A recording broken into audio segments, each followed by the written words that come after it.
हरे कृष्णा। इस वर्ष भीम पंचक 23 नवंबर 2023 गुरुवार के दिन से शुरू हो रहा है और इसका समापन 27 नवंबर 2023 सोमवार के दिन हो जाएगा। भीष्म पंचक का हिंदू धर्म में बहुत महत्व है। पुराणों तथा हिंदुओं धर्म ग्रंथों में कार्तिक माह में भीष्म पंचक व्रत का विशेष महत्व कहा गया है। भीष्म पंचक को पंच भीखू के नाम से भी जाना जाता है। धर्म ग्रंथों में कार्तिक स्नान का बहुत महत्व दिया गया है। अतः कार्तिक स्नान करने वाले सभी लोग इस व्रत को करते हैं।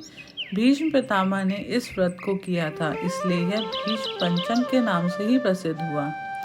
यह व्रत पूर्व संचित पाप कर्मों से मुक्ति प्रदान करने वाला है और कल्याणकारी है। भीष्म पंचक व्रत अति मंगलकारी और पुण्यदायी है। जो कोई भी श्रद्धा पूर्वक इस व्रत को करता है उसे मृत्यु के पश्चात उत्तम गति प्राप्त होती है।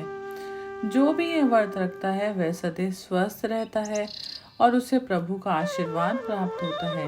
यह व्रत पूर्व संचित पाप कर्मों से मुक्ति प्रदान करने वाला और कल्याणकारी है।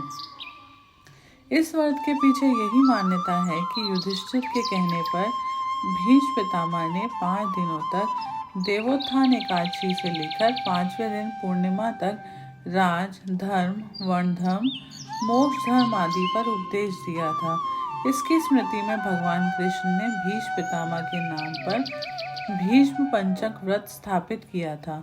मान्यता है कि जो लोग इस व्रत को करते हैं वे जीवन भर विविध सुख भोग कर अंत में मोक्ष को प्राप्त करते हैं। उत्तर भारत में कुंवारी और विवाहित स्त्रियां एक परंपरा के रूप में कार्तिक मास में स्नान करती हैं। ऐसा करने से भगवान विष्णु उनकी हर मनोकामना पूरी करते हैं। जब कार्तिक मास में देवोत्थान एकादशी आती है तब कार्तिक स्नान करने वाली स्त्रियां शालिग्राम और तुलसी का विवाह रचाती हैं। पूरे विधि विधान पूर्वक गाजे बाजे के साथ एक सुंदर मंडप के नीचे यह कार्य संपन्न होता है। विवाह के समय स्त्रियां मंगल गीत तथा भजन गाती हैं।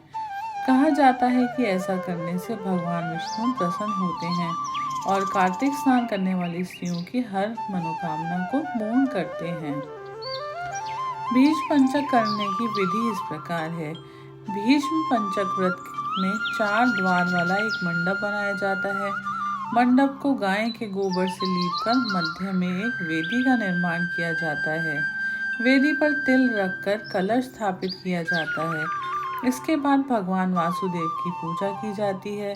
इस व्रत में कार्तिक शुक्ल एकादशी से लेकर कार्तिक पूर्णिमा तिथि तक घी के दीपक जलाए जाते हैं। भीष्म पंचक व्रत करने वाले को 5 दिनों तक सात्विकता का पालन करना होता है। जिस भीष्म पंचक व्रत की कथा। जब महाभारत युद्ध के बाद पांडवों को जीत मिल गई तब श्री कृष्ण पांडवों को श्री भीष्म पितामह के पास ले गए और उनसे अनुरोध किया कि वह पांडवों को ज्ञान प्रदान करें। शैया पर लेटे हुए सूर्य के उत्तरायण होने की प्रतीक्षा कर रहे भीष्म ने कृष्ण के अनुरोध पर कृष्ण सहित पांडवों को राजधर्म, वर्ण धर्म एवं मोक्ष धर्म का ज्ञान दिया। भीष्म द्वारा ज्ञान देने का कर्म एकादशी से लेकर पूर्णिमा तिथि यानी 5 दिनों तक चलता रहा। भीष्म ने जब पूरा ज्ञान दे दिया तब श्री कृष्ण ने कहा कि आप जो 5 दिनों में ज्ञान दे रहे हैं यह 5 दिन आज से अति मंगलकारी होंगे। इन 5 दिनों को भविष्य में भीष्म पंचक के नाम से जाना जाएगा। जय श्री हरि।